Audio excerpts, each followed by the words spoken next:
అధ్యాయము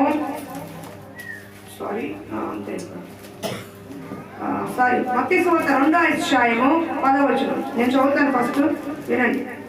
కాసేపమ్మ ఒక 40 నిమిషాలు మీరు ఏకాగ్రత కోల్పోతే వెళ్ళేటప్పుడు మీరు చాలా సంతోషంగా సమాధానకరంగా వెళ్తారు. మత్తయి సువార్త 10వ అధ్యాయం. దేవుడు క్రిస్మస్ రోజున నాకు దేవుడు ఇచ్చినటువంటి వాక్యం ఇది. వారు ఆ నక్షత్రమును చూచి అత్యానందభరితులై ఇంటిలోనికి వచ్చి తల్లి అయిన మరియను ఆ శిశువును చూచి సాగిలపడి ఆయన్ను పూజించి తమ పెట్టెలు విప్పి బంగారమును సాంబ్రాణిని బోళమును కానుకలుగా ఆయనకు సమర్పించి తరువాత హేరోదు నదికి వెళ్ళవద్దని స్వప్నమును దేవుని చేత బోధించబడిన వారు మరి యొక్క మార్గమున తమ దేశం తిరిగి వెళ్ళిరి. హల్లెలూయా. మిక్కిలిగా ప్రేమించే మా ప్రియ పరలోకపు తండ్రి, మీకు వందనాలు, స్తుతి, స్తోత్రాలు చెల్లించుకుంటాం. నీ కృపలో ప్రభువా, ఈ క్రిస్మస్ రోజున ప్రభువా, నీవు ఇచ్చిన ఈ లేఖాన్ని భాగాన్ని అయ్యా మా అందరికీ కూడా సంతోషంగా శుభవర్తమానంగా మాకు దయచేసినందుకు మీకు వందనాలు, స్తుతి, స్తోత్రాలు చెల్లించుకున్నాం. ఈ వాక్యం విన్న తర్వాత అత్యానంద భరితులై సంతోషంగా తిరిగి వెళ్ళే కృప సంఘ బిడ్డలకు దయచేయండి. అయ్యా విన్న వాక్యాన్ని హృదయంలో బలపరచండి, నూరంతర విత్తనం వల్ల ఫలింపచేయండి. ఎక్కడ అపవాది డిస్టర్బెన్స్ చేయకుండా, ఎక్కడ కూడా అపవాది దొంగిలించకుండా వాళ్ళ హృదయంలో ఈ వాక్య విత్తనాన్ని యేసు నామములో మీరు నాటండి, యేసు నామములో ఫలింపచేయండి. ఈ క్రిస్మస్ వర్తమానం మరలా క్రిస్మస్ పర్యంతం వరకు కూడా వాళ్ళ హృదయంలో ఆదిలో పరచుకునే కృప దయచేయమని, వచ్చిన బిడ్డల్ని, వారి కుటుంబాన్ని, వారి పిల్లల్ని, వాళ్ళ ఉద్యోగ వ్యాపార పరిచయాన్ని దీవించి ఆశ్రయించి ఫలింపచేయమని యేసు నామములో అడుగుచున్నాము తండ్రి, ఆమేన్. హల్లెలూయా. నాకు రెఫరెన్స్ ఎక్కువ ఉన్నప్పుడు నేను పేపర్ రాసుకుంటాను. ఎక్కడ ఉన్నది చదవండి, ఇప్పుడు చదవండి అమ్మది త్వరగా. వారు ఆ నక్షత్రమును చూసి అత్యానంద భరితులై ఇంటిలోనికి వచ్చి తల్లి అయిన మరియను ఆ శిశువును చూచి సాగిలపడి ఆయనను పూజించి తమ పెట్టెలను విప్పి బంగారమును సాంబ్రాణిని బోళమును కానుకలుగా ఆయనకు సమర్పించిరి. హల్లెలూయా. వారు వచ్చారు. ఎవరు వచ్చారు చూడండి ఒకసారి. 2వ అధ్యాయం పక్క పేసి 2వ అధ్యాయం 2వ వచనం చూడండి అమ్మా. 1 నుండి చదవమ్మా. రాజైన హేరోదు దినముల యందు యూదయ దేశ బెత్లెహేములో యేసు పుట్టిన పిమ్మట ఇదిగో తూర్పు దేశపు జ్ఞానులు యెరూషలేముకు వచ్చి యూదుల రాజుగా పుట్టినవాడు ఎక్కడున్నాడు? తూర్పు దిక్కున మేము ఆయన నక్షత్రము చూచి ఆయన పూజించమని చెప్పారు. హల్లెలూయా. బుజ్జిబాబు ఇటు ఇక్కడ వేసుకో, కూర్చోటి వేసుకో. మోహన్ రావు గారి పక్కన వేసుకో, ఎందుకంటే కనపడాలి, మళ్ళీ ఇబ్బంది అవుతుంది, రికార్డింగ్ మిస్ అయితే ఇబ్బంది అవుతుంది. దయచేసి కూర్చోండి. వెళ్ళమ్మా. ఎవరు వారు? వారు ఆ నక్షత్రం చూసి ఎవరు వారు? వాళ్ళు ఎవరమ్మా? దీనమ్మా వచ్చిన వారు ఎవరు? జ్ఞానులు. మన తూర్పు దేశపు జ్ఞానులు. వాడి పేరులోనే ఉంది జ్ఞానులు అని. ఎంతో జ్ఞాన సంపన్న కలిగిన వారు, మరి ఆత్మ సంబంధం కలిగిన, లోక సంబంధం జ్ఞానం కలిగిన వారు. వాళ్ళు ధర్మశాస్త్రాన్ని, యేసు ప్రవచనాలు ఎరిగిన వారు, యేసు ప్రభు ఎక్కడ పుడతారో దాని సూచన ఏంటో, దాని గుర్తేంటో ఎరిగిన వారు. కాబట్టి యూదయ బెత్లెహేమందు నక్షత్రం చూసినప్పుడు వారు వచ్చి యూదయ రాజు ఎక్కడ పుట్టాడని ఎవరిని అడుగుతున్నాడు? హేరోదుని అడుగుతున్నారు. హేరోదు కూడా తెలియదు. ఇప్పుడు ఆ హేరోదు గురించి పక్కన పెట్టేసండి. హేరోదు కూడా తెలియదు, కానీ హేరోదు కూడా తెలుసు తనకంటే తన దగ్గరే ఒక రక్షకుడు పుడతాడని, రాజు పుడతాడని, ప్రవచనాలు నెరవేరుతాయని హేరోదు తెలుసు. అందుకని హేరోదు ఎప్పుడు భయపడతా ఉండేవాడు. నాకంటే రాజు ఎవరు ఉండకూడదు, నన్ను మించిన రాజు ఉండకూడదు, నా రాజ్యాన్ని ఓడించే రాజు ఉండకూడదని ఒక కుట్రతో ఉన్నటువంటి రాజు ఎవరంటే హేరోదు. హేరోదు సాతానుకు గుర్తు. ఇప్పుడు హేరోదుని పక్కన పెట్టేసేయండి. మనం ముఖ్యమైన అంశాలకు వెళ్దాం. పక్క పేజీలోకి. వారు ఆ నక్షత్రం చూసి అత్యానంద భరితులయ్యారంట. దేవుడు లోక రక్షకుడికి మరియమ్మ జన్మనిచ్చినప్పుడు, పశువుల పాకల జన్మనిచ్చినప్పుడు ఆయన జన్మకు సూచనగా ఈ లోకానికి రక్షకుడు వచ్చాడు. ఈ లోక పాపం మరి దేవుడు పుట్టాడని సూచనగా మొట్టమొదటి ఏం జరిగిందంటే అంటే నక్షత్రం ఉపయోగించింది. ఏమొచ్చింది? నక్షత్రం కనపడింది. మామూలు నక్షత్రం అయితే ఎక్కడో మనం చూస్తే చిన్న చుక్క కనపడుతుంది. అలాంటి నక్షత్రము కాదు. ఆ తూర్పు దేశంలోనే ఆ బెత్లెహేములోనే గొర్రెల కాపరికి అనేకులు కనిపించే ఒక నక్షత్రం కనపడింది. హల్లెలూయా. నక్షత్రము కనపడింది. అప్పటి 9 చదువు. వారు రాజమాట విని బయలుదేరిపోతుండగా ఇదిగో తూర్పు దేశమున వారు చూచిన నక్షత్రము ఆ శిశువు ఉన్న చోటికి వీధిగా వచ్చి నిలుచు వరకు వారికి ముందుగా నడిచాను. తూర్పు దేశం పుట్టిన నక్షత్రం జ్ఞానులు చూశారు. ఇక ప్రవచనాలు నెరవేరాయి, ధర్మశాస్త్రం నెరవేర్చబడింది. ఇదిగో నక్షత్రం పుట్టినప్పుడు నక్షత్రము కనిపిస్తుందని ఆ రోజు ప్రవచనాలు నెరవేర్చబడ్డాయి. కాబట్టి తూర్పు దేశం ఆ నక్షత్రాన్ని చూసి ఆయన ఎక్కడ పుట్టాడో చూడటానికి వచ్చారంట. ఆయన ఎక్కడ పుట్టాడో చూడటానికి వచ్చారు. ఇప్పుడు మీకు అర్థాలు చెప్తా. నక్షత్రం తూర్పు దేశం పుట్టిందంటే రక్షకుడు పుట్టాడని తెలిసింది, కానీ ఆయన ఎక్కడ పుట్టాడో ఏ దేశంలో పుట్టాడో వాళ్ళకి తెలియలేదు. అర్థమవుతుందా? అప్పుడు వాడు హేరోదు దగ్గరకు వచ్చి అడుగుతున్నారు, అయ్యా తూర్పు దేశం నక్షత్రం పుట్టింది, మరి యోదయ రాజు ఎక్కడ పుట్టాడు, యూదుల రాజు శిశువు ఎక్కడ పుట్టాడంటే అప్పటికి ఇంకా హేరోదు కూడా తెలీదు. హేరోదుకు ఒక భయం ఉంది, పుట్టాడని తెలుసు, ఎక్కడ పుట్టాడో అని కూడా తెలీదు. కానీ జ్ఞానులకి కపటంతో చెప్పాడు, మీరు కూడా వెళ్ళి ఎక్కడ పుట్టాడో తెలుసుకునే చెప్పండి, నేను కూడా వచ్చి ఆరాధిస్తానని చెప్పాడు. అయితే వీళ్ళు తెలియకపోయినప్పుడు ఆ నక్షత్రం ఏం చేసింది? వీడికి ముందుగా ఉండి మార్గము చూపించింది. ఆ నక్షత్రం ఏం చేసింది? ఈ జ్ఞానులకి యేసు ప్రభు ఉన్న చోటికి మార్గమంతా కూడా వాళ్ళకు ముందుగా నడుచుకుంటూ వచ్చి యేసు ప్రభు ఎక్కడ ఏ పశువుల పాత్ర పుట్టాడో దానిపై నిలిచిపోయింది. యేసు ఉన్న చోటకి, యేసు ఉన్న స్థలానికి వచ్చి అక్కడ నిలబడిపోయింది. ఇక్కడ పక్కన పెడితే ఈ నక్షత్రం ఎవరంటే, ఒకటి యేసు ప్రభువారు నక్షత్రం, రెండు విశ్వాసులైన మైలు కూడా నక్షత్రానికి వాళ్ళే, సావుకులైన వారు నక్షత్రం. ఎవరైతే యేసును చూపిస్తారో ఆ నక్షత్రం ఏం చేసిందండి? జ్ఞానులకి యేసును చూపి. బాగా వినండి, ఇప్పుడు వాక్యంలోకి వెళ్తున్నాం మనం. ఆ నక్షత్రం చేసి మొట్టమొదటి పని ఏంటి? యేసుని ఉన్న చోట చూపించింది. ఈ రోజున సంఘంలో అనేకులు నక్షత్రం వలె ఉండాలి. నక్షత్రం అంటే విశ్వాసి, నక్షత్రం అంటే సేవకులు.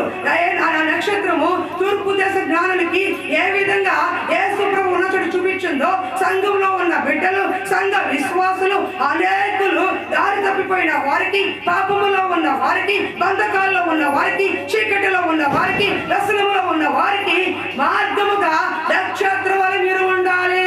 ఇదిగో ఫలానా ఆరారుపేట ప్రాంతంలో ఫలానా మందిరం ఉంది ఇక్కడ, కాబట్టి ఇక్కడికి వచ్చి మీరు వాక్యం వినండి.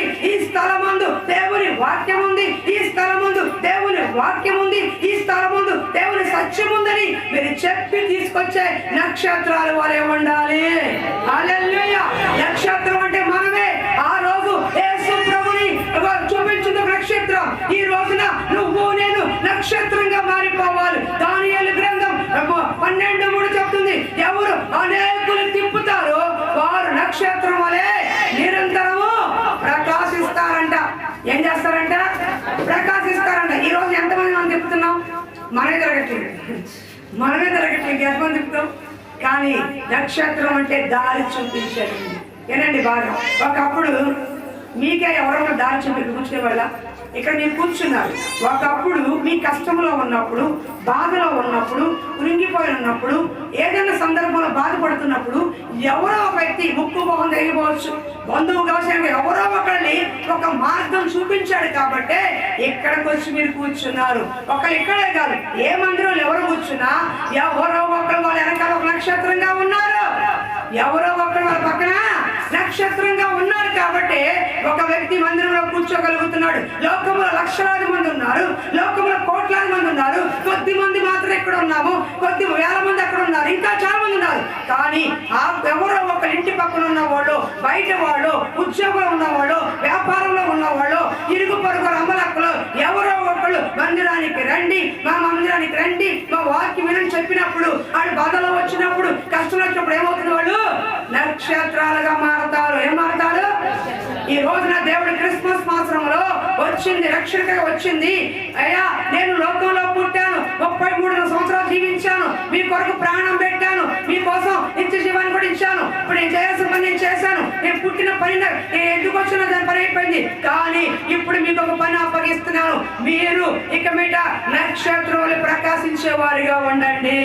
నక్షత్రం వలె ప్రకాశించే వారిగా ఉండాలి. ఏ విధంగా నక్షత్రము నా జన్మస్థలానికి తీసుకొచ్చిందో, ఏ విధంగా నక్షత్రము జ్ఞానులను తీసుకొచ్చిందో, ఏ విధంగా నక్షత్రము అనేకులను తీసుకొచ్చిందో, ఏ విధంగా నక్షత్రము గొర్రెల కాపురం తీసుకొచ్చిందో, పండితులేమి పామరులేమి చదువుకున్న వారేమి చదువులేని వారేమి కుల గోత్ర ఉన్నతులేమి లేమి ప్రతి ఒక్కరూ ఆయన ఆరాధించే స్థలమే దేవుని మందిరం. ఇలాంటి మందిరానికి మీరు నక్షత్రులుగా మారి అనేకులు తిప్పేవారిగా ఉండాలి. ఈ రోజు క్రిస్మస్ వచ్చింది, మనకు వచ్చింది. మనం పిండి వంటలు వండుకోవడానికి, మనం చికెన్ బిర్యానీ తినడానికి, కొత్త బట్టలు వేసుకోవడానికి క్రిస్మస్ కాదు. నువ్వు నక్షత్రంగా ఉండటానికి దేవుడు వచ్చాడు. నేను నక్షత్రంగా మార్చడానికి దేవుడు వచ్చాడు. ఒకటి గుర్తుపెట్టుకోండి, కష్ట సమయంలో, బాధ సమయంలో, కన్నీటిలో, దుఃఖంలో 1,00,000 రూపాయలు ఎవరు ఇవ్వకపోవచ్చు, కానీ నీకు ఒక దేవుడు ఉన్నాడమ్మా. ఇగో నేను చేయలేను, నేను నీకు డబ్బులు ఇవ్వలేను, నేను నీ రోగం తీయలేను, కానీ రోగం తీసే దేవుడు ఉన్నాడు, అప్పు తీర్చే దేవుడు ఉన్నాడు, నీకు వ్యాధి పోయే దేవుడు ఉన్నాడు, నీకు సమాధానించే దేవుడు ఉన్నారు. ఆయన ప్రభు అయిన యేసు క్రీస్తు రా అని చెప్పే మందిరంలో నక్షత్రంగా ఉండాలి. ఈరోజు మనమే రాము, ఇంకా పక్కన తీసుకొద్దాం, మనము రావు, మన కుటుంబాలు రావు. అలా ఉండొద్దండి. ఈ రోజు దేవుడు మనకు చెబుతున్నాడు, మా నక్షత్ర మార్గం చూపించింది. ఈ రోజున మీరు కూడా దేవుని దగ్గర తీసుకొచ్చే మార్గం కలిగించే నక్షత్రాలుగా మారండి అని చెబుతున్నాడు. మొట్టమొదటి ఏంటి, మనం ఏ విధంగా ఉండాలి? నిద్రపోయావమ్మా, అప్పుడు నిద్ర వచ్చేస్తుంది, కొంచెం వస్తున్నాడు కదా, సరిగ్గా చూడండి. నక్షత్రంగా ఉండాలి. చూడండి, మొట్టమొదటి పాయింట్, 5 పాయింట్లు ఉన్నాయి. 5 పాయింట్లు చెప్పి ముగిస్తారు. ఓపుకుంటే వంటలు వేసుకోండి, ఓపిక లేకపోతే బిర్యానీ ప్యాకింగ్ చేసుకోండి. Very good. మీకు కాదు, ఇద్దరం కొన్నాడు. అమ్మ చూడండి, సంవత్సరం క్రిస్మస్ రోజు ఉపాసం ఉండండి, క్రిస్మస్ ఉపాసం ముడి తినండి. దేవుడు మీకోసం అంత కష్టపడి వచ్చాడు. మీరు కనీసం ఆ మాత్రం ఉండలేరా? 3 పంపిస్తాను, 3 దాకా ఉంటేనే బిర్యానీ పెడతాను. సరే ఉంటారా? ఓకే. హల్లెలూయా. వారు నక్షత్రము చూచి అత్యానందభరితుల ఇంటిలోనికి వచ్చి మొట్టమొదటిగా ఏం చేశారు?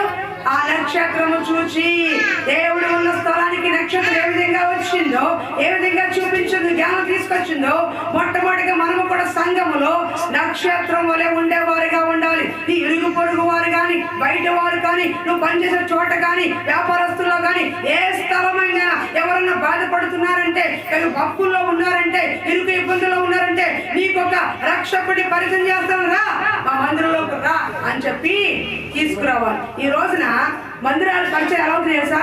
అమ్మ మా మందిరంలో వాక్యం బాగుంటుంది చెప్పట్లా, మా మందిరంలోకి రండి, ఏసీ ఉంది, మా మందిరం రండి, కుషన్ సీట్లు ఉన్నాయి, మా మందిరం రండి, డెకరేషన్ బాగుంటుందని మందిరాన్ని చూపించి ఆకర్షించుకున్నారే కానీ వాక్యానికి సత్యానికి రమ్మని ఎవరు చెప్పట్లేదు. కొన్ని మందిరాలు ఎలా ఉన్నాయంటే సినిమా థియేటర్ లాగా అయిపోయి, ఎంబీ థియేటర్ లాగా కుషన్ సీట్లు తయారైపోతున్నాయి. వాళ్ళకి మోకరించాల్సిన అవసరం లేదు, కన్నీకా చేసి హ్యాపీగా కూర్చోవచ్చు, దూరంలో పడుకోవచ్చు. మందిరానికి వచ్చిన దేనికండి? పడుకోవడానికా కాదు. మందిరానికి వచ్చిన దేనికి? మందిరంలో వ్యక్తి వచ్చాడంటే నువ్వు చేయాల్సిన పని ఏంటో తెలుసా? మొట్టమొదటిగా పురుషుల స్త్రీయా కాదు, దేవుడు ప్రభువుకి మోకరించి ప్రార్థన చేయాలి. ఏం చేయాలి? అసలు అవకాశం లేదు. కారులో ఏసీ కారులో రావటం, దిగిపోవటం, ఏసీలో కూర్చోవడం, మందిరంలో చక్కగా సీట్లో కూర్చోవడం మాత్రం అంతే. ఆమె అయిపోయింది. అది కూడా లేట్గా వచ్చు. తర్వాత అంతా అయిపోయిందా? వేసామా? 500 నోట్ పడేసామా? అయిపోయింది. టైం అయిపోయిందా? వేసిపోయా, అయిపోయాం. ఆరాధన ఏం జరుగుతుంది? ఆరాధన ఎవరండి ప్రాముఖ్యత ఇస్తున్నారు? వెళ్ళామా వచ్చామా అన్నవాడికి కాదండి. నువ్వు ఏ ఉద్దేశంతో వచ్చావు, వెళ్ళేటప్పుడు ఏ ఉద్దేశంతో వెళ్తున్నాను కావాలి. మందిరంలోకి వచ్చే వ్యక్తి ఆలోచించే పని, నువ్వు దేనికి వచ్చావు? మందిరానికి ఏం కావాలని వచ్చావు? ఏం పొందుకోవాలని వచ్చావు? నీ కష్టం ఏంటి? నీ బాధ ఏంటి? నీ సమస్య ఏంటి? తీర్చగలిగిన దేవుడి దగ్గర నువ్వు వచ్చావు గుర్తుపెట్టుకోవాలి. మొట్టమొదటిగా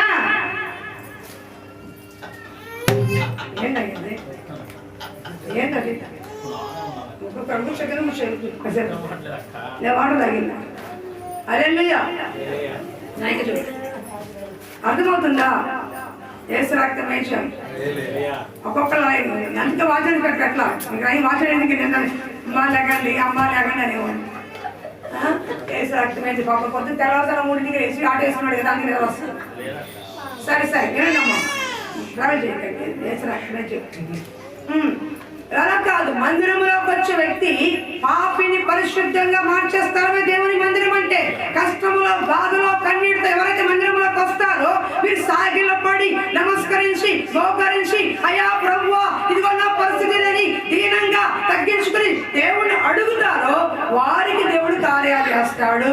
దేవుని మందిరాన్ని ఎందుకు రావాలంటే ఆయన దేవుడై ఉన్నాడని, ఈ భూమి మీద మనము నరమాత్రులుగా ఉన్నామని, సర్వ సృష్టికర్త ఆయనే అని ఆయన ఆరాధించడానికి పూజించడానికి అర్హుడు ఆయన మాత్రమే ఎరిగి రావాలి. తర్వాత ఈ సమస్య అర్థమవుతుందా? కాబట్టి ఈరోజు మొట్టమొదటిగా సంఘంలో తెలుసుకోవాల్సిన పాయింట్ ఏంటంటే నక్షత్రంగా మారాలి. మీరు మందిరంలోకి వచ్చింది కాకుండా మీ చుట్టుపక్కల వారు ఎవరైనా ఇరుకు ఇబ్బందుల్లో ఉంటే వారిని కూడా దారి చూపించే నక్షత్రంగా మీరు మారాలి. దారి చూపించే వారిగా మీరు మారాలి. మన ఒక సహోదరి చాలా రోజుల వచ్చింది, పేర్లు కూడా చెప్పలేదు ఎందుకంటే రికార్డింగ్ పేర్లు చెప్పకూడదు, పేర్లు చెప్పకపోదు. కాబట్టి వెళ్తా మరి తమ్ముడికి బాధ ఇచ్చాడు, అది వెళ్ళిపోయాడు, వాళ్ళ ఇంటికి వెళ్ళాడు, తీసుకొచ్చాడు ఫ్యామిలీ తీసుకొచ్చి కూర్చోబెట్టి మాట్లాడు. ఈరోజు నా సహోదరి ఉంది దేవుని గొప్పలో, పేర్లు వద్దు కానీ చెప్తున్నా, వాళ్ళకి తెలుసు. ఎందుకు చెప్తున్నానంటే దేవుడు వాళ్ళకి ప్రేరేపించాడు. దేవుడు వాళ్ళ ఇంటికి వెళ్ళు, వాళ్ళతో మాట్లాడు అని ప్రేరేపించాడు. అట్లాగే తప్పిపోయిన వారు రాని వారి కోసం ప్రేరేపించబడి ఆ విధంగా వెళ్ళి మనం పిలవాలి. పిలవడం మన బాధ్యత. అది కూడా ఒక నక్షత్రమే. నక్షత్రం అంటే యేసును చూపించేవారు. నక్షత్రం అంటే దేవుణ్ణి చూపించేవారు, మందిరానికి నడిపించేవారు, వారిని దేవునిలో ఎదుటి బలపరిచి నడిపించేవారండి నక్షత్రం అంటే. అర్థమవుతుందా? ఎంతమంది నక్షత్రంగా ఉండాలనుకుంటే చేయాలి? స్టార్ మెగాస్టార్ కాదు, స్టార్ అని మన మెగాస్టార్. కాబట్టి స్టార్ చెప్పండి, స్టార్. ఓకే, యేసు స్టార్ అని చెప్పండి. సూపర్ స్టార్, పవర్ స్టార్ అని చెప్పండి. లేకపోయింది మళ్ళీ స్టార్ వెళ్ళిపోతుంది. రెండోది చూడండి, వారు ఆ నక్షత్రం చూసి అత్యానందభరితుల ఇంటిలోకి వచ్చి తల్లి అయిన మరియు శిశువును చూసి సాగిలపడి. రెండో పాయింట్కి వెళ్ళిపోతుంది. చూడండి అమ్మా, అత్యానందభరిత ఏం చేశారు? ఆ నక్షత్రం చూసి అత్యానందభరితులు అయిపోయారు. ఎప్పుడైతే దేవుని చూస్తారో ఒక వ్యక్తి సంతోషం కలుగుతుంది. ఇంకా నీరస మొహాలు వేసుకుని ఉన్నారండి, మీకేం కావాలి చూడలేదు? దేవుని చూడండి. ఇంకా కొంతమంది వాడిపోయిన మొహాలు వేసుకుని నీరస మొహాలు వేసుకుని కూర్చున్నారు. ఎందుకని? దేవుడిని చూసే అనుభవం వాళ్ళకి లేదు. వాళ్ళు ఎప్పుడైతే నక్షత్రం చూసారో వాళ్ళ మొహాలు ఏమైంది? ఆనందం కాదు, అత్యానందం అంట. అసలు ఆనందానికి మించిన ఆనందం అండి. ఎప్పుడు వస్తుంది? ఇప్పుడు మన లక్ష్మి ఉంది, అది ఆయన రాలేదు, ఊరేళ్ళకి చేద్దామంది. కానీ ఆయన వస్తా బంగారు కాదు తీసుకొచ్చాడు అనుకో, అసలు ఆమెకి ఆనందం ఎక్కడుంది అంటే ఆనందానికి అత్యానందం తేడా తిరుగుతున్నా. సేవ తీసుకోవాలయ్యా నాకు ఉంది. కానీ ఆయన వస్తా సర్ప్రైజ్ బంగారు కాదు తీసుకొచ్చాడు అనుకోండి, ఎలా ఉంటుంది? అత్యానందం. ఓపుకుంటే ఎత్తుకుంటేమో ఆయన ఎత్తుకు తిప్పేస్తామో కాదు, అత్యానందం. అవునా కదా? అత్యానందం భరించలేదు. ఇంకా బంగారు కాదు చూస్తుంది. యేసు ప్రభుని చూసినప్పుడు మనకు కలగాల్సిన అత్యానందం అండి. ఎంత నీరసమోహాలు ఉన్నా, ఇంట్లో ఎంత బాధలు ఉన్నా, ఇంట్లో ఎంత ఇదిలో ఉన్నా, మందిరంలోకి వచ్చినప్పుడు నా దేవుని ముఖము చూస్తున్నాను. దేవుడి సన్నిధి అంటే ఆయన ముఖము చూసే సన్నిధి అండి. దేవుని మందిరం అంటే ఆయన ముఖము చూసే స్థలం ఇది. ఎంత సమస్యరా, ఎంత బాధతోరా, ఇంట్లో కిట్టుకోవాల్సి ఏమైనా చేసుకో, గుమ్మము లోపలకు వచ్చిన తర్వాత నీ పరిస్థితి దేవుడే మారుస్తాడు. ఆయన ప్రసన్నత నింపుతాడు, ఆయన ఒక కాంతితో నింపుతాడు. ఎప్పుడైతే మోకరించిన ప్రార్థన చేస్తూ ఉంటావో నీకు తెలియకుండానే దేవుని ప్రసన్నత వస్తుంది, దేవుడికి దైవిక సమాధానం వస్తుంది, దుఃఖం వస్తుంది, వేదన వస్తుంది. దేవుడు నాకు గొప్ప కార్యాలు చేస్తున్న మనసు వస్తుంది. ఇదిగో మా రమణ చూస్తాను. అర్థమవుతుందా? దేవుడి సన్నిధిలో అంత గొప్ప కార్యం ఉందండి. ఎక్కడ లోకంలో లేదు, ముచ్చట్లో లేదు.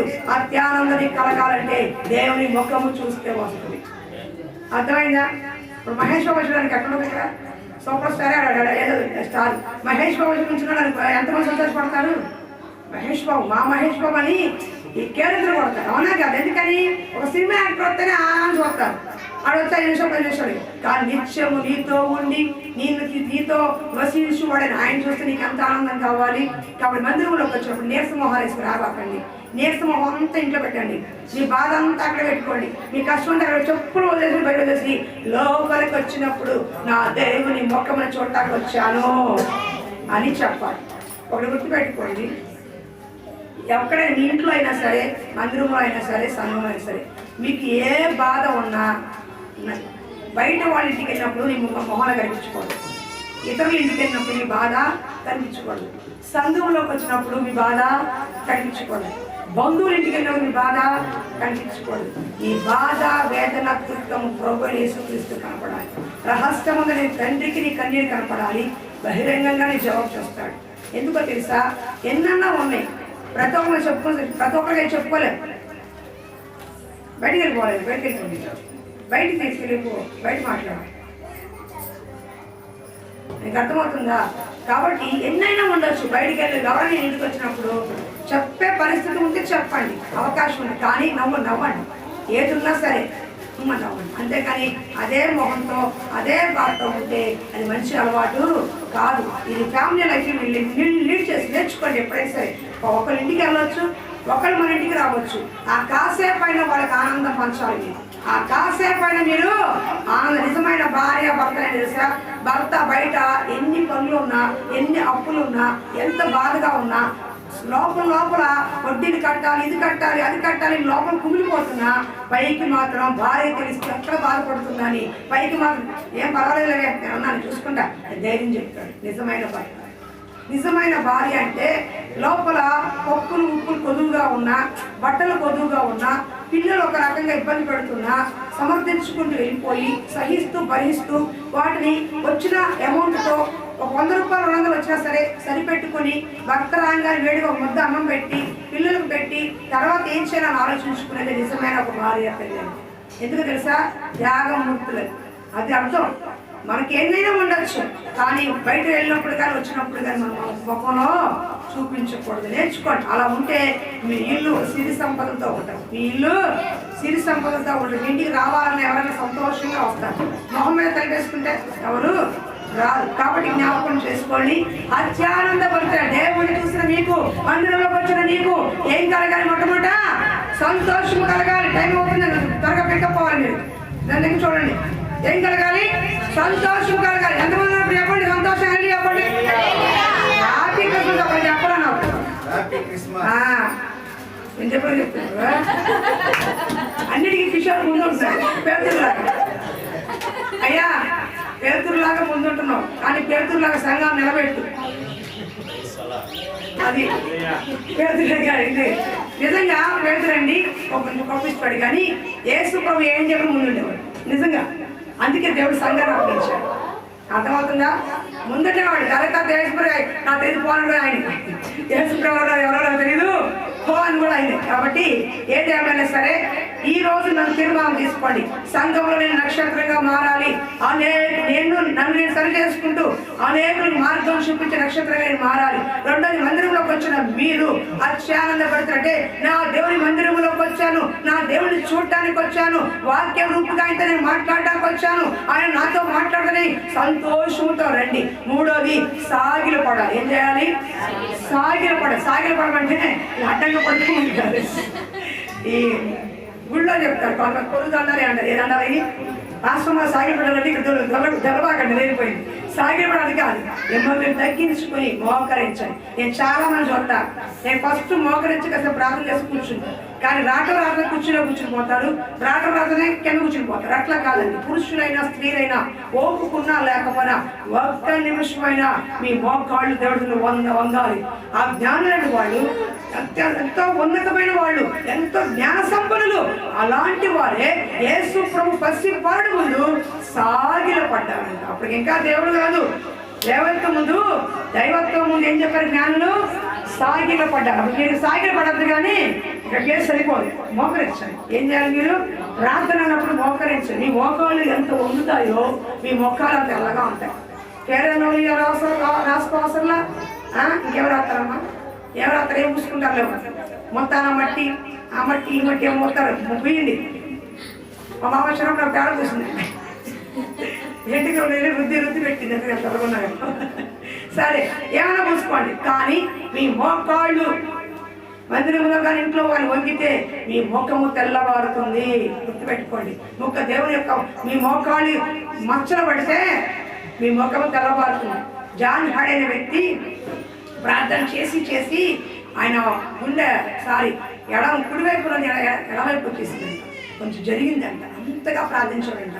ఇంకొక వ్యక్తి అయితే ఒక పూరి గుడిసెలో ప్రార్థన చేస్తూ చనిపోయి చూస్తే ఇంతలో గుంటలు పడియంట. రాళ్లతో చేసినటువంటి ఆ గుడిసెలో 2 గుంటలు పడియంట. అంటే ఏంటి? మోకరించి ఆ కాళ్ళ దగ్గర ఇంత లోతు గుంటలు పడియంట. ఎప్పుడైనా మీ ఇంటికి మీ మోకాలు చూసుకోండి, కొంచెం మచ్చపడింది అని అలాగే కొంచెం అంటే బాగా పడాలి, కొంచెం అంటే కొద్దిగా మోకెత్తాను అర్థం. నీ మోకాలు ఎంత నల్లగా ఉంటే నీ ముఖం అంత తెల్లగా ఉంటుంది. నీ మోకాలు ఎంత నలుగుతూ ఉంటే నీ కుటుంబం అంతా వర్ధిల్లుతుంది. ఇదే సీక్రెట్. ఎందుకో తెలుసా? మోకాళ్ళ ప్రార్థన, కన్నీటి ప్రార్థన అన్నిటికంటే శ్రేష్టమైంది, ఉన్నతమైంది, పరలోకాన్ని దింపే ప్రార్థన. కాబట్టి మోకాళ్ళు వంగట్టున్నా లేకపోయినా కనీసం 2 నిమిషాలన్నా మందిరంలోకి వచ్చి సాగిలపడండి. మిమ్మల్ని తగ్గించుకోండి. దేవుడి దగ్గరికి వచ్చినప్పుడు చూడండి అమ్మా, కులము, గోత్రము, ఆస్తి అన్ని పక్కన పెట్టాలి. దేవుడి కంటే గొప్పవాళ్ళు ఎవరు ప్రపంచం ఎవరు లేరు. ఆ తూర్పు దేశపు జ్ఞానులే, ఉన్నతమైన కుల గోత్రం కలిగిన వారే, అక్షర చదువు కలిగిన వారే దేవుడి దగ్గరికి వచ్చి ఏం చేశారు? సాగిలపడ్డారు. మరి నువ్వు నేనంట? నీకు కారు ఉండొచ్చు, బంగ్లా ఉండొచ్చు, హోదా ఉండొచ్చు, 100 మంది బలగం ఉండొచ్చు, రాజకీయం ఉండదు, ఏది దేవుడు చూడు. మందిరంలోకి వచ్చావు, నీ హృదయం ఎలా ఉందో చూస్తాడు. మందిరంలోకి వచ్చినా నీ హృదయము ఎలా ఉందో దేవుడు చూస్తాడు. దేవుడికి ఎవరైనా సరే తగ్గించుకుని మోకరించి సాగిలపడి ఆయనకి నమస్కరించి పూజించే వారిగా ఉండాలి. మందిరంలోకి వచ్చేవారు నక్షత్రం వలె మార్గం చూపించే వారిగా ఉండాలి. మందిరంలోకి వచ్చిన మీరు మీ ముఖాల్లో నా దేవుడిని చూశాను, వారం అంతా నా మందిరం ముఖం చూడలేదు, ఈ వారం చూడటానికి నా దేవుడు సహాయం చేశాడని ఆనందం ఉండాలండి. కరోనాతో ఎన్నో మందిరాలు ముయ్యబడ్డాయి. మందిరం తెలిసిన తర్వాత అంగలాస్తూ పరిగెత్తారు, ఏడుస్తూ పరిగెత్తారు, రొమ్ము కొట్టుకొని పరిగెత్తారు. ఈ 5 నెలలు, ఈ 6 నెలలు మందిరాన్ని వదిలేసామే, మందిరాన్ని మేము నిర్లక్ష్యం చేసామే, ఇంత గొప్ప సువార్తని నిర్లక్ష్యం చేసామని అనేక మంది కళ్ళలో నీళ్లు పెట్టుకుంటూ మందిరం తెరవగానే పరిగెత్తుకుంటూ వెళ్ళిపోయారు. చాలా తెలుసా మీకు? 5 నెలలు దాహం తల్లాడిపోయారు, 5 నెలలు వాక్యములే కల్లాడిపోయారు, 5 నెలలు సహవాసములే కల్లాడిపోయారు, 5 నెలలు సేవకులతో సంబంధాలు లేకుండా వాడిపోయారు. నిజమైన విశ్వాసం అండి ఆగదు. నిజమైన విశ్వాసం ఆగదు. ఒక తల్లి తన బిడ్డని 1 రోజు 2 రోజులు ఉంచుతాయి. రోజు తరబడి ఉంచుతా? ఎవరింట్లో పెట్టాలంటే 1 రోజు 2 రోజులు ఉంచుతారు. ఉంటారు 10 రోజులు వదిలేస్తారా? అమ్మ నా బిడ్డ ఎలా ఉందో, నా బిడ్డ ఎలా ఉందో నేను పరిగెత్తుకుని వస్తుంది. అట్లాగే దేవుని మందిరానికి కూడా మనము పరిగెత్తుకుని వచ్చేవారిగా ఉండాలి. ఈ వారం నేను వెళ్ళలేదు, ఈ నెల వెళ్ళలేదు, ఈ రోజు నేను వెళ్ళలేదు, నా దేవుడి దగ్గరికి నేను వెళ్ళాలి అని తల్లి దగ్గరికి వచ్చిన బిడ్డ వల్ల మీరు మందిరానికి రావాలండి. అది అలా కిషోర్ బాబు వాళ్ళ అమ్మ ఫోన్ చేయగానే కిషోర్ బాబు అర్ధరాత్రిగా పరిగెత్తాడు. నాకు నిజంగా ఆ విషయం సంతోషపడతాను. తల్లి అంటే చాలా ప్రేమ అబ్బాయికి, దేవుని కృప ఇంకా అభ్యర్థి కలగాలి. అమ్మ అంటే చాలు ఎక్కడో వెరగపూడిలో ఉంది, ఎక్కడో దూరం, అర్ధరాత్రి అయినా సరే ఆ ప్రాణాభావం అంటారు పరిగెత్తుని. అది ఎవరికి వస్తుంది తెలుసా? తల్లిని ప్రేమించే వాళ్ళు కొండి. ఎవరు కొన్నది? మా అమ్మ అని. మన పక్కనేమంటాం, అరే నొప్పి పడుతుందా సరే పోలే రేపు చూసుకున్నాను సరిగా అక్కడ ఉంటాను బాగా రేపు చూసుకున్నాను అంటారు. అట్లా కాదండి, మీరు తల్లి బిడ్డని ఎలా ప్రేమిస్తుందో దేవుని మీరు అలా ప్రేమించి మందిరానికి వచ్చేవారిగా ఉంది. నేను చెప్పాల్సింది చాలా ఉన్నాయి, కానీ నేను త్వరగా ముగిస్తున్నాను, ఎందుకంటే 10:30 అయిపోయింది, ఇంకా 10 నిమిషాల పావుని ముగించాలి. కాబట్టి మొట్టమొదటి గుర్తు 3 చెప్తాను. ఏది మొట్టమొదటి గుర్తుపెట్టుకోండి, నక్షత్రం వలె ఉండాలండి.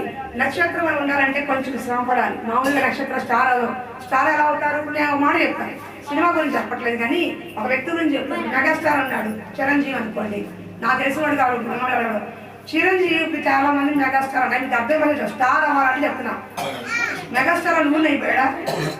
ఎంతో కష్టపడి సశక్తితో పైకి వచ్చి రకరకాల డ్యాన్సులు, రకరకాల ఫిట్టింగ్లు, వాడికంటే ఒక సొంత క్రియేషన్ చేసుకున్నాడు కాబట్టి, ఒక సొంతగా ఎదిగాడు కాబట్టి వాడికి ఇప్పుడు ఈ వయసులో మెగాస్టార్ ఆస్తో పాస్తో వచ్చి ఒకప్పుడు ఏమీ లేదు. ఇప్పుడు ₹1,00,00,000 ఆస్తి వచ్చింది, పలుకుబడి, పేరు, ఆస్తి అన్నీ వచ్చింది, మెగాస్టార్ అంటారు. అది వెంటనే వచ్చేసినడికి రాలే, ఎంత కష్టం. అలాగే మనం కూడా ఒక నక్షత్రం నక్షత్రంగా స్టార్గా ఉండాలి అంటే, దేవుని దగ్గర మనకు స్టార్ అని హోదా ఇవ్వాలంటే, దేవుడు నీకు కిరీటంలో స్టార్ పెట్టాలంటే కష్టపడాలి. ఊరినే రాదండి, ఊరినే ఒక కూర్చోబెడితే కాదు.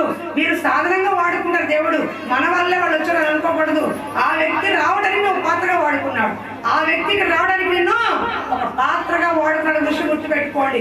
నిన్నైనా సరే ఒక పాత్రగా సాధనంగా మిమ్మల్ని వాడుకున్నాడు. అలాగే స్టార్గా ఉండాలంటే, శ్రమ పడాలంటే వాళ్ళ కోసం ప్రార్థన చెయ్యాలి, వాళ్ళ కోసం తిరగాలి, ఓపికగా వెళ్ళాలి, అన్న చూసుకోవాలి, మళ్ళీ వెళ్ళాలి. ఈ రోజున నేను ఉదయం 5:30కి స్వాతి ఇంటికి వెళ్ళా.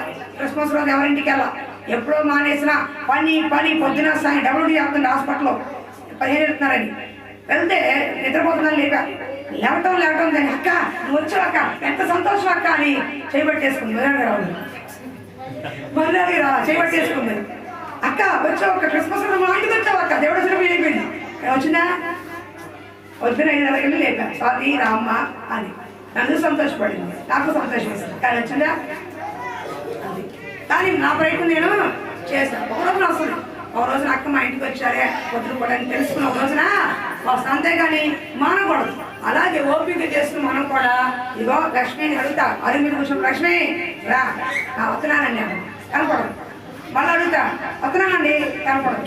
కనప 2 నెలలకైనా అడగ్గా 3 నెలలకు వచ్చేసి హల్లెలూయా.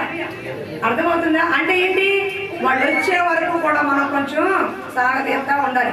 అలవాటు పడ్డారనుకో వాళ్ళే మందిరంలో పిలవకుండా త్వరగా వచ్చేస్తారు. ఎవరు స్టార్ అవుతారు తెలుసా? ఒక వ్యక్తిని చెప్తున్నాండి, స్టార్ అవడం అంటే ఏం తీదో. అరే బాబు ఒక్క నిమిషం ఉండు, అలా చేయకూడదు.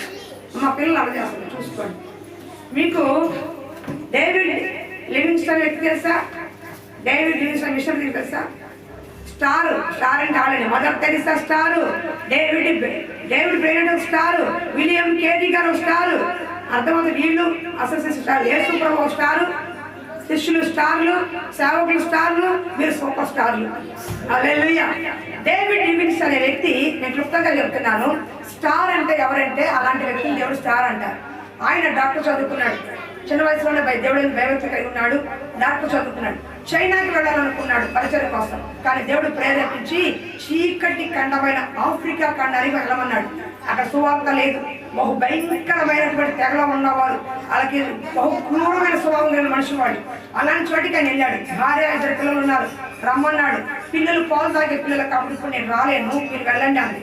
ఆ డేవిడ్ లివింగ్స్టన్ మిషనరీగా ఆఫ్రికా ఖండానికి వెళ్ళాడు. వెళ్ళేటప్పుడు ఎంతో హుందాగా, సంతోషంగా, తెల్లగా, నిగలాడుతూ చక్కగా వెళ్ళాడు. కానీ ఆయన ఇంటికి ఎప్పుడు తెలుసా 5 సంవత్సరాలు వచ్చాడు, 5 years వచ్చాడు. ఇప్పుడు 5 సంవత్సరాల వరకు ఆఫ్రికా ఖండంలో ఉండి వాళ్ళకి సఫర్ చేస్తూ దేవుడు సువార్త అందిస్తూ భార్యను చూడలేదు, పిల్లల్ని చూడలేదు, తనను కూడా చూసుకోలేదు. 5 ఏళ్ళు గడిచిపోయి తిరిగి ఒక రోజు ఇంటికి వచ్చాడు. తలుపు కొట్టాడు, భార్య తలుపు తీసింది. చూస్తే ఇతను నా భర్తేనా అన్నట్టు అయిపోయాడు. ఎందుకంటే జబ్బా లెక్కట్లేదు, కన్ను పొడుచుకుపోయి కన్ను కనిపించట్లా, మొహమంతా నల్లగా అయిపోయింది. ఇంట్లో ఉండే మనిషి బక్క చిక్కిపోయాడు. అసలు ఆకారానికి ఫోటోకి ఏ మాత్రం తేడా అయిపోయాడు సార్. నేను జరిగింది ఏంటంటే, ఆయన సువార్త పరిచయంలో డాక్టర్ కాబట్టి పొద్దుగతి పరిచయం చేస్తూ గుర్రం మీద నడుచుకుంటూ పరిచయం చేస్తున్నప్పుడు ఎన్నో కొమ్మలు రెమ్మలు దాటుకుంటూ వచ్చినప్పుడు, ఒకరోజు గుర్రం మీద వెళ్తున్నప్పుడు ఒక కొమ్మ ఇట్లా తోసాడు. భయంగానే స్పీడ్గా వచ్చి కంట్లో కూర్చోపోయింది. వాళ్ళు వచ్చి ఈ కంట్లో కూర్చోపోతే కంట్లో చొచ్చుకుపోతే ఆ కన్ను కనపడకుండా పోయింది. ఒక రోజు నా ప్రయాణం అవుతున్నప్పుడు వెనక నుంచి పులి దాడి చేసింది. ఈ పులి దాడి చేసింది జబ్బని ఎప్పుడు పంజా వేసిన కొట్టంగానే, ఈ జబ్బ మీద కొట్టంగానే జబ్బ ఊడినంత పడైంది. అప్పటి నుంచి చేయలేదు ఆయనకి, దేవుడు రక్షించుకున్నాడు. ఆ చెయ్యి లెగదు, కన్ను పోయింది, చెయ్యి లెగట్లేదు, బక్క చిక్కిపోయాడు, శరీరం అంతా కుసించిపోయింది. 2-3 రోజులు భోజనం జరుగుతుంది, అయినా సరే సువార్త ప్రకటిస్తూనే ఉన్నాడు. ఆఫ్రికా ఖండం ఈ రోజున వెలిగించబడిందంటే ఒక త్యాగ మూర్తి వేసిన అడుగండి. డేవిడ్ లివింగ్స్టన్ చేసిన పని ఈ రోజున ఆఫ్రికా ఖండమే వెలిగింది. ఆఫ్రికా ఖండమే అర్థమైందా? ఆఫ్రికా ఖండమే దేవుడి కొరకు నిలబడింది. ఆయన వేసిన ఒక్క అడుగు 5 ఏళ్ల తర్వాత భార్య వచ్చింది. భార్య తట్టుకోలేకపోతుంది, ఆ వాతావరణంలో ఆ వేడి తట్టుకోలేకపోతుంది. సుకుమారంగా పెరిగిన స్త్రీ, పిల్లలు అక్కడే చనిపోయారు, భార్య అక్కడే చనిపోయింది. కానీ తను మాత్రం కొన్ని సంవత్సరాలు పరిచయం చేసి చనిపోయాడు. ఆ ఆఫ్రికా ఖండ ప్రజలు మారి అన్నారు, అయ్యా డేవిడ్ లివింగ్స్టన్ బాడీ మాకు కావాలి, మా చీకటిలో పాపంలో మా బ్రతుకై వెలిగించాడయ్యా, ఇక్కడే సమాధి చేయాలన్నారు. కానీ మిషనరీస్ ఆయన మా దగ్గర సమాధి చేయాలంటే అప్పుడు వీళ్ళు ఏం చేస్తున్నారు సార్, సమాధి శరీరం ఏమో లండన్లో సమాధి చేశారు, ఆయన గుండె మాత్రం ఆఫ్రికా ఖండంలో సమాధి చేశారు.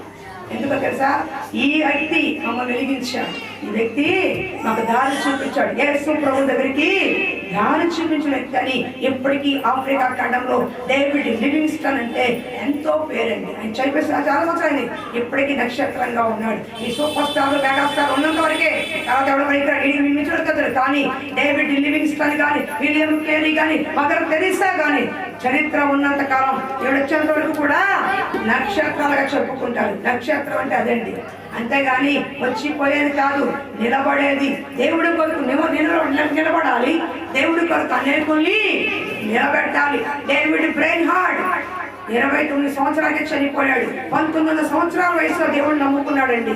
పరిచయకు వచ్చాడు, రెడ్డి ఇండియా నుంచి వచ్చాడు, 7 సంవత్సరాలు పరిచయం చేశాడు. గడ్డి మీద పడుకున్నాడు.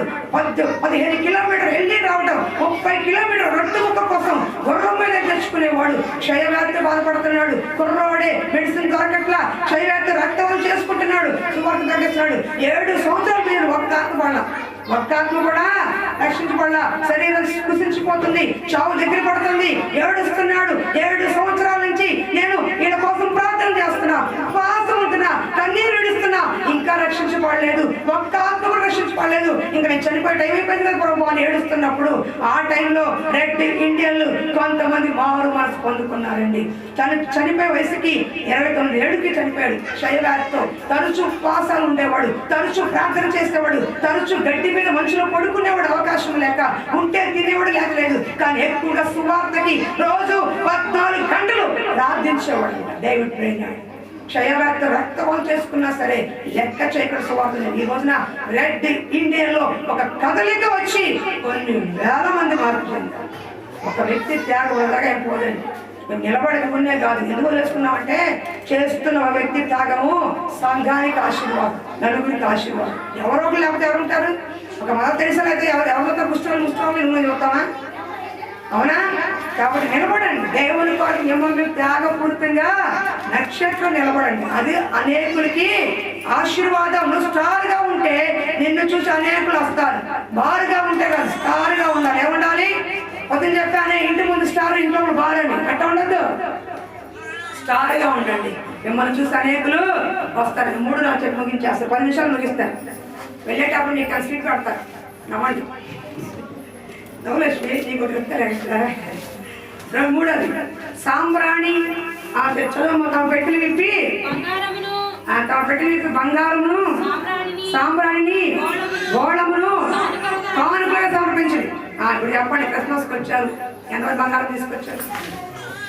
మేమే బంగారం చెప్పాలి మీరు, అవునా కదా? యేసయ్య దగ్గరికి వచ్చినప్పుడు జ్ఞానం ఏం తీసుకొచ్చారండి? వినండి, బంగారము, గోళము, సాంబ్రాణి. బంగారము రాజరికానికి గుర్తు, గోళము దైవత్వానికి గుర్తు, మరి సాంబ్రాణి త్యాగానికి గుర్తు. ఆయన రాజుగా, యూదుల రాజుగా పుట్టాడు, దైవ కుమారుడిగా ఆయన దైవ కుమారుడు మన మధ్య మరి ఆయన సేవ చేశాడు. ఆయన అత్యంత సాంబ్రాణిగా ఆయన త్యాగం చేసి మన కోసము ప్రాణం పెట్టి పైకి వెళ్ళిపోయాడు.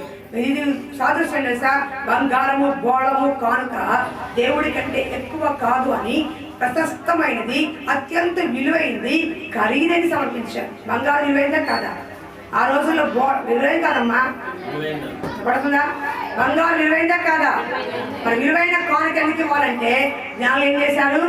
బంగారము, గోళము, సాంబ్రాణి సమర్పించాడు. అంతకంటే విలువైన తెలుసా? నువ్వే. దేవుడికి నీ బంగారము, నీ గోళము, నీ సాంబ్రాణి పెట్టుకో, కానీ దేవుడికి కావాల్సిన నువ్వే అంటుంది. నాకు నువ్వు బంగారం పెట్టమని పర్లేదు, కానీ బంగారం నేను చేసుకున్నావు రా, బంగారం నేను చేసుకున్నాను రా అంటాడు. నువ్వు చెడ్డ హృదయాన్ని ఇచ్చేసి నాకు ఇచ్చే, నేను బంగారం చేసుకుంటా, గోళంగా మార్చుకుంటా, సాంబ్రాణిగా ఎదిగిస్తా, నిన్ను కావాలంటే నువ్వు రా అంటాడు. బంగారం మనకే కావాలి, అన్నీ మనకే కావాలి, మేమాత్రం రావంట. అలా కాదు, బంగారము గోడము సాంబ్రాణి జ్ఞానం ఏం చేశారు? దేవుడి ఇస్తాను వచ్చి వడ్డీతో రాకండి. చాలా మంది ఏదో మీ ఆశీర్వాదాన్ని పోవడం మాట ఎప్పుడు వినండి. దేవుడి సంగతి వచ్చినప్పుడు వడ్డీతో రాకూడదు. మీకు తెలియక చాలా మంది ఎక్కడికి వచ్చి 10 రూపాయలు అప్పడుగుతారు, ఎక్కడికి వచ్చి 10 రూపాయలు కాలు పెడతారు. అట్లా ఉండకూడదు. నువ్వు దేవుడి మందిరానికి వస్తున్నావు అంటే వారం రోజులు నువ్వు సిద్ధపడాలి. దేవస్థానం పెట్టి ఊరినే రాకూడదండి. కనీసం స్వీటో పొండ తీసుకురావాలి. ఇక్కడ తెల్లారిలో కనబడతా సరిపోయింది. ఎప్పుడైనా దూర భారం నుంచి వచ్చినప్పుడు చూడటానికి వచ్చినప్పుడు ఒక పండో కాయో తీసుకుని మర్యాదపూర్వకంగా రావాలి. నేను కిడి గారి దగ్గరికి వెళ్ళాను అనుకో, ఎప్పుడు నెలకోసారని వెళ్తాను. వెళ్ళినప్పుడు ఊరిని వెళ్ళం. ఖచ్చితంగా శ్రేష్టమైన, నేను తిరగపోయినా ఆయనకి శ్రేష్టమైన 50 పళ్ళు ఉన్నట్ల కాస్ట్లీ, ఒకటి 50 రూపాయలు సరే 4 అన్నా కొనుక్కునే తీసుకెళ్తాను. నా సంతోషం, నా సేవడికి నేను పెట్టాను అన్న సంతోషం. అర్థమవుతుందా? పాస్టర్ గారికి వెళ్తున్నాను, నేను ఊరిని వెళ్ళకూడదని మంచి శ్రేష్టమైన పళ్ళు తీసుకెళ్తా, శ్రేష్టమైన స్వీట్ తీసుకెళ్తా. నేను తింటే 10 రూపాయల స్వీటే, కానీ ఆయనకి ఇస్తే ఒకటే 20 రూపాయలు 10 రూపాయలు కాస్ట్ ఉంటుంది. ఎందుకో తెలుసా? నేను ఇస్తుంది ఎవరికి? నా సేవకుడికి, నా ఆత్మీయ తండ్రికి. ఆ సంతోషం తీసుకెళ్తా, సంతోషంతో తిరిగి వస్తా. వాటి ద్వితీయోపదేశ కాండం చూడండి ఒకసారి. ద్వితీయోపదేశ కాండం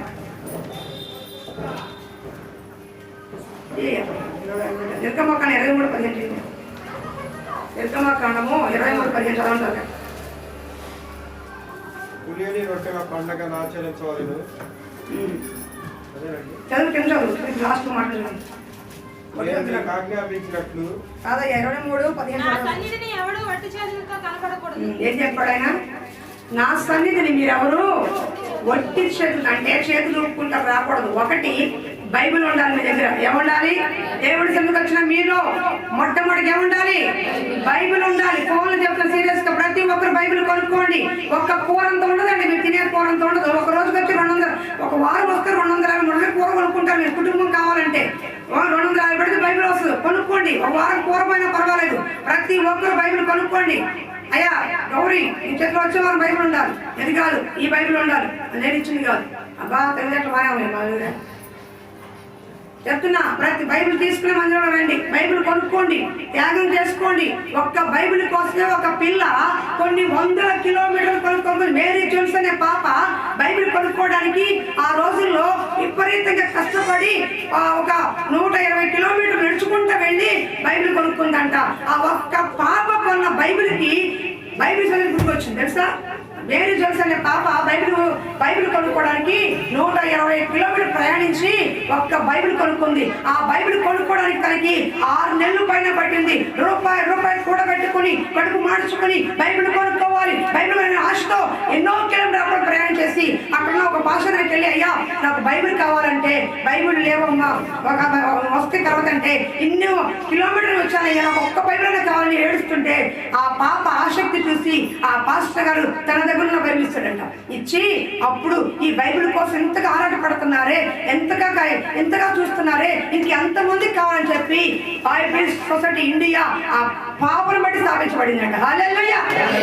అర్థమవుతుందా? ఒక పాప యొక్క త్యాగాన్ని బట్టి బైబిల్ సొసైటీ ఇండియా స్థాపించి. మీకు విషయం తెలిస్తే తెలియంది, ఈ బైబిల్ ఒకవేళ ఈ ఆల్ఫా బుక్ సెంటర్లో కొనుక్కుంటే 500 అనుకోండి, ఇది 500 పడదు. ఇది ప్రింట్ అవ్వడానికి 1500 అవుతుంది. ఎవరికి? బైబిల్ సొసైటీ ఇండియా మీకు మన దగ్గర రావడానికి 14-1500 పడుతుంది బైబిల్ కాస్ట్. ఇదే బైబిల్ మనకి 500 రూపాయలు ఆల్ఫా బుక్ సెంటర్లో అమ్ముతారు. ఎందుకని? అంత కాస్ట్ అయితే కొనలేమని బైబిల్ సొసైటీ ఇండియా వాళ్ళు ట్రస్ట్గా ఉంటారు కాబట్టి, అనేక మంది విరాళాలు ఇస్తారు కాబట్టి దాంతో ప్రింట్ చేసి అందుబాటు రేట్లు మనకి ఇస్తున్నారు. ఆ బైబిల్ ఉందా? ఇదిగోండి, ఈ బైబిల్ ఉంది, కొన్ని లక్షలు ఫ్రీగా ఉంచుతారు. ఈ బైబిల్ ప్రింట్ అవ్వాలంటే 270 రూపాయలు అవుతుంది. ఎంత అవుతుంది? ఈ ఒక్క బైబిల్ అక్కడ ప్రింట్ అవ్వాలంటే 270 రూపాయలు అవుతుంది. అన్ని చేతులు ఎక్కడ ఉంది? ఎలా ఉంది? డబ్బులు ఇచ్చావా? ఫ్రీగా తీసుకోండి.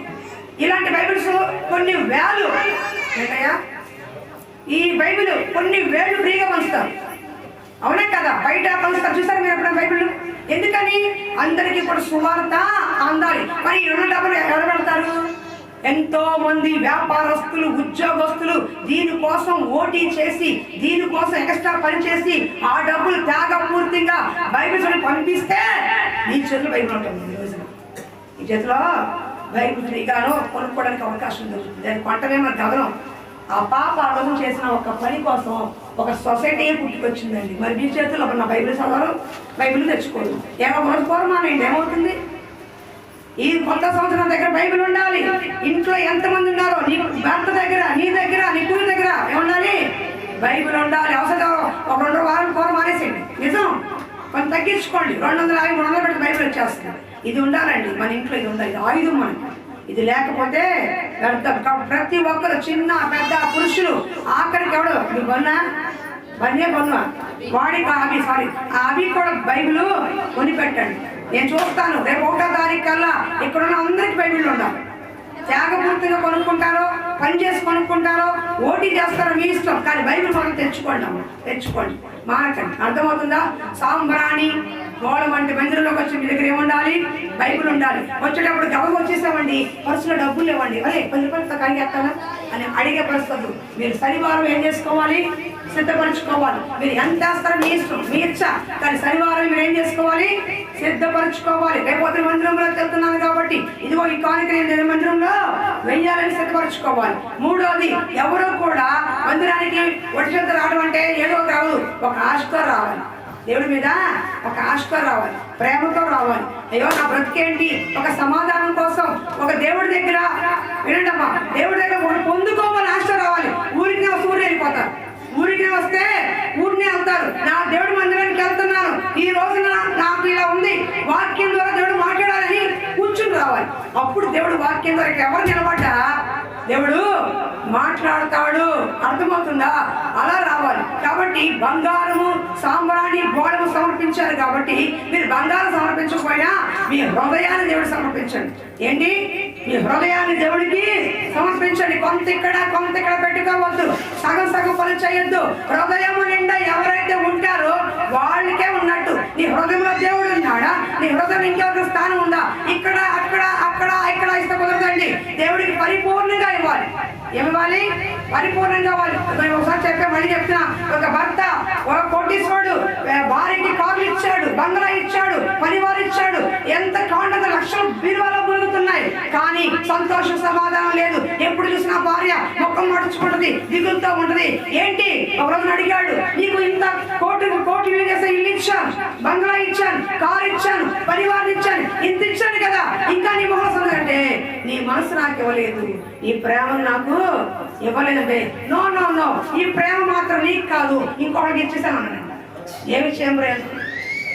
భార్య కోరుకునేది భర్త నుంచి పరిపూర్ణమైన ప్రేమను కోరు. సరే, ఇదే మాట నేను అడుగుతాను, నీ భార్య కూడా పక్కన కొబ్బరి ఇచ్చింది ఊరుకుంటారండి? ఎంత స్వార్థం పురుషుడికి. ఇది మాత్రం విశాల హృదయం ఎంత పనిచేయచ్చు, విశాల హృదయం పనిచేయచ్చు. అయ్యా నేను కూడా మనవాళ్ళు ఇట్లా ఉన్నారని అన్నాను అనుకుంటారా? వింటానికి బాధగా ఉండదు, కానీ ఒక్కసారి ఆలోచించండి, ఎంత తప్పు అది. భార్యాభర్త ఇచ్చాడు దేవుడు నమ్మకంగా ఉండమని. ఏమనమని? ఒకరికొకరు నమ్మకంగా ఉండమని. నువ్వు చేసినా భర్త చేసిన భార్య తప్పే, పాపమే. నీ హృదయంలో దేవుడి స్థానం ఉండాలి, నీ హృదయం నుండి నీ భార్య ఉండాలి, నీ హృదయం నీ భర్త ఉండాలి, నీ పిల్లలు ఉండాలి. లేకపోతే నీకు ఇష్టమైన ఇంకేమైనా ఉండాలి. అంటే ఇష్టమైన అది కాదు, ప్రథమ స్థానం ఎవరికి ఇవ్వాలి? దేవుడికి ఇవ్వాలి. కొంత దేవుడికి ఇచ్చి, కొంత వాళ్ళకి ఇచ్చి, కొంత ఇక్కడ ఇచ్చి, కొంత అక్కడ ఇచ్చి, కొంత అక్కడ ఇచ్చి, కొంత సినిమా స్టార్కి ఇచ్చి, కొంత తమన్నాకి ఇస్తే అది పరిపూర్ణ భక్తి కాదు. పూర్ణ హృదయంతో, పూర్ణ మనసుతో నీ దేవుడి యెహోవా నువ్వు సేవించాలని చెప్పాడు. కానీ సగం అంతా కాదు. సగం కూర తింటావు నువ్వు, ఉడికి కూర తినవు, సగం తింటా ఉడికిపోయినా బియ్యం తింటావా తినవు. అన్ని పర్ఫెక్ట్ గా కావాలి. నీ నుంచి పర్ఫెక్ట్ కావద్దా? నువ్వు పర్ఫెక్ట్ కావాలి దేవుడి దగ్గర, అవునా కదా? నీ హృదయం పరిపూర్ణంగా దేవుడికి ఇవ్వు. ఒకళ్ళు ఇప్పుడు ఇవ్వకపోతే ఈ రోజు నేను ప్రయత్నించు, ప్రభువా ఇవ్వ నా చెడ్డ హృదయాన్ని నీకు ఇస్తున్నానయ్యా, మంచి హృదయంగా మార్చు. బంగారం లాంటి హృదయంగా మారుస్తాడు ఆయన పేరే బంగారం లాంటి వేసాడు. ఏం కావాలి? నువ్వే బంగారం అయిపోతావు, నువ్వే బంగారం అయిపోతావు. కాబట్టి వట్టి చేతితో రాకండి, బైబిల్ తెలుసుకుని రండి. అన్నిటికీ మించి మీ హృదయాన్ని దేవుడికి సమర్పించండి. ఈ రోజున మొట్టమొదటి కోరుకున్నాడు దేవుడు, నా దగ్గరికి వచ్చావు నువ్వు, నీ హృదయాన్ని నాకు ఇంకా పూర్తిగా ఇవ్వలేదు, పూర్తిగా నాకు ఇవ్వు, పూర్తిగా నాకు ఇవ్వు. పూర్తిగా ఇవ్వకుండా ఎక్కడ ఏ పని జరగమండి. పూర్తిగా పరిపూర్ణ దేవుడి మీద మనము ఆధారపడే వ్యక్తి కాదు. ముగించేస్తున్నాం. రాష్ట్రదమ్మా రాష్ట్రాలు చదువు గోడం తర్వాత తరువాత ఏ రోజుకి వెళ్ళవద్దని స్వప్నమందు దేవుని చేత బోధించబడిన వారై మరి యొక్క మార్గమున తమ దేశం వెళ్ళిరి. హల్లెలూయా. వినండి అమ్మా, మొట్టమొదటి 5 నేను చెప్పే పాయింట్. ఫస్ట్ పాయింట్ చెప్పండి, ఒకటి గుర్తున్నావు చెప్పండి. 1 నక్షత్రంలో ఉండాలి. 2 వెరీ గుడ్. 3 4 హృదయాన్ని దేవుడికి సమర్పించాలి. ఒట్టి చేతులు దేవుడి సన్నిధికి రాకూడదు. బైబిల్ లేకుండా దేవుడి సన్నిధికి అంటే నీ హృదయాన్ని నీ పరిపూర్ణాన్ని కూడా దేవుడికి ఇవ్వాలి. ఆఖరిది వాళ్ళు ఏం చేశారు? వచ్చారు, దేవుడిని చూశారు.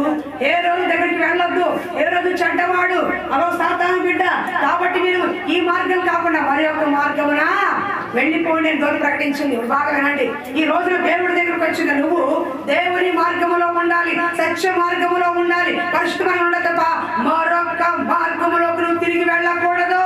ఏ రోజు దగ్గరికి వెళ్ళొద్దు అని దూత చెప్పింది. అంటే దేవుడే చెప్తున్నాడు, అరే నేను వచ్చింది మంచిదే, కానీ వెనక్కి వెళ్ళొద్దు, ఆ పాపం జోలికి వెళ్ళొద్దు, ఆ క్రియల్లో ఉండొద్దు, మళ్ళా తావుడికి వెళ్ళొద్దు, మళ్ళా తిరుగుడికి వెళ్ళొద్దు, మళ్ళీ అక్కడికి ఇక్కడ తిరగొద్దు. ఎక్కడి నుంచి వచ్చావో నేను చూపించిన సత్య మార్గానికి, నేను చూపించిన శివ మార్గానికి వెళ్ళే, కానీ మళ్ళీ వెనక్కి తిరిగి వెళ్ళొద్దు. స్పష్టంగా ఉన్న మాట చెప్పిన ముగిస్తూ చూడండి, చదవండి. తర్వాత ఏ రోజు వెళ్ళవద్దు సభను దేవుని చేత బోధించబడిన వారై వారు మరి యొక్క మార్గమున తమ దేశముకు తిరిగి వెళ్ళి. ఒకప్పుడు పాపములో ఉన్నావు, ఒకప్పుడు శాపములో ఉన్నావు, ఒకప్పుడు ఇబ్బందుల్లో ఉన్నావు, ఒకప్పుడు ఎంతో బంధకాలు ఉన్నావు. ఎవరు విడిపిస్తారా, ఎవరు రక్షిస్తారా, ఎవరు కాపాడతారని ఎంతో కూలిపోయావు. ఒక రోజు దేవుడు విడిపించాడు, కాపాడాడు, చేపట్టాడు. కానీ ఇప్పుడు మళ్ళా మరొక దిక్కుకి వెళ్ళిపోవద్దు, నువ్వు మరొక లోపంలోకి వెళ్ళిపోవద్దు, మరొక పాపంలోకి వెళ్ళిపోవద్దు, వెనక్కి తిరగొద్దు, ముందుగా వెళ్ళు అంటాడు దేవుడు. ముందుకే వెళ్ళు, విడిచి వచ్చిన మార్గం అన్ని చూడొద్దు. కుక్క ఒకటే, జంతువులన్నింటిలో కూడా కుక్క ఒకటే, తన వాంతి తను నాకుండదు. కుక్క వాంతి చేసుకుని తన వాంతి తను నాకుండదు. ఒక్కసారి వదిలేసిన పాపాన్ని మళ్ళా చూస్తే కుక్క వాంతి నాకినట్టు నువ్వు కూడా అలాంటి చెప్పాడు దేవుడు బైబిల్ గ్రంథంలో. కుక్క వాంతి ఎలా నాకుంటుందో, ఒక్కసారి వదిలేసిన పాపం, వదిలేసిన తాగుడు, వదిలేసిన తిరుగుడు, వదిలేసిన అమ్మాయి, వదిలేసిన సినిమా పిచ్చి, వదిలేసిన చెత్త చెదారం ఏవైతే ఉన్నాయో మరొకసారి నువ్వు పట్టుకుంటే కుక్క వాంతి చేసుకుని ఎలా నాకిద్దో నువ్వు కూడా అలాంటి వాళ్ళని అర్థం. అంటే ఆ దిక్కుకు మీరు వెళ్ళొద్దు, వదిలేసిన పాపం జోలికి మళ్ళా వెళ్ళొద్దు. అర్థమవుతుందా? వెళ్ళి వదిలేసిన విగ్రహం జోలికి మీరు వెళ్ళొద్దు. మరొక దిక్కుకి దేవుణ్ణి చూచావు, అత్యానందం పొందావు, రక్షణ పొందుకున్నావు, బాప్తిసం పొందుకున్నావు, పరిశుద్ధంగా జీవిస్తున్నావు, ఆ మార్గం గుండానే వెళ్ళిపో, మళ్ళీ వెనక్కి తిరగొద్దు. అప్పుడు నీకు నిత్య జీవాన్ని దేవుడు అనుగ్రహిస్తాడు. అలాంటి వారికి దేవుడు ఇచ్చే ఒక బ్లెస్సింగ్ ఏంటో తెలుసా? లాస్ట్ ముగిస్తున్నా, లూకాసు వార్త 2 ఇది ఆగిస్తాను మీకు ఆశీర్వాదం ఇవ్వద్దా? లూకాసు వార్త ఈ 5 పనులు చేస్తే మీకు ఇచ్చే ఆశీర్వాదం. లూకాసు వార్త 2:11 త్వరది 2:11 దావీదు పట్టణమందు నేడు మీ కొరకు రక్షకుడు పుట్టి ఉన్నాడు. 14 త్వరగా. సర్వోన్నత స్థలములలో దేవునికి మహిమయు ఆయనకి ఇష్టమైన మనుషులకు భూమి మీద సమాధానమును కలుగునుగాక. హల్లెలూయా. నక్షత్రములే అనేకులు దింపేవారిగా ఉంటే, అత్యానందభరితులుగా దేవుని మందిరంలో సంతోషించే వారిగా ఉంటే, మిమ్మల్ని మీరు తగ్గించుకొని సాగిలపడి ఆరాధించే వారిగా ఉంటే, మీ ఒక హృదయాన్ని దేవుడికి అప్పగించే వారిగా ఉంటే, మీ ప్రథమ ఫలాన్ని, ప్రథమ సమయాన్ని, ప్రథమ పంటని దేవుడికి ఇచ్చేవారిగా ఉంటే, మరొక విడిచి వచ్చిన మార్గం వైపు కాకుండా దేవుని నడిచే వారిగా ఉంటే, దేవుడి ఈ ఉదయకాలం ఆశించే సర్వోన్నతమైన స్థలములో దేవుడికి ఇష్టంగా మీరు ఉన్నారు కాబట్టి ఈ భూమి మీద మీకు సమాధానం ఇస్తారంటాడు. హల్లెలూయా. ఇంకా శిక్కరిబా సమాధానం చాలా అర్థం కాదు కూడా చెప్పచ్చు. ఎన్ని కోట్లు పోసిన కొనలేదు తెలుసా? సమాధానం తెలుసా మీకు? మీకు అర్థంగా నిద్రమోహన్ వస్తారేమో. ఎన్ని కోట్లు పోసిన కొనలేదు తెలుసా? సంతోషము, సమాధానం. కోటీశ్వరులు ఉంటారు, సరిగ్గా ఆనందం లేదు. కోటీశ్వరులు ఉంటారు, ఏ రాత్రి ఇన్కమ్ ట్యాక్స్ డబ్బులు తీసుకుపోతారు, భయం. కానీ సమాధానం మౌనసమానం కదా ఆయనకి ఇష్టమైన వారికి అంట. ఎవరికి? ఈ 5 కార్యాలు ఎవరైతే ఉంటారో ఆయనకి ఈ భూమి మీదే సమాధానకర్తగా ఉంటారు. ఏమున్నా లేకపోయినా కడుపు నిండా తిని హ్యాపీగా పడుకోవడం అంత లైఫ్ ఎవరికి ఉండదండి. అవునా కదా? ఏదన్నా ఉన్నాయి, కోటీశ్వర్లో ఉన్నాయి, రోడ్డు పడుకొని ఏమైనా పడుకొని ఏమంటే సమాధానంగా. మా ఫ్రెండ్ ఎప్పుడో మాట లోకేష్, ఏమున్నా లేకుండా పర్లేదు, నెమ్మది లేకుండా పోతుంది.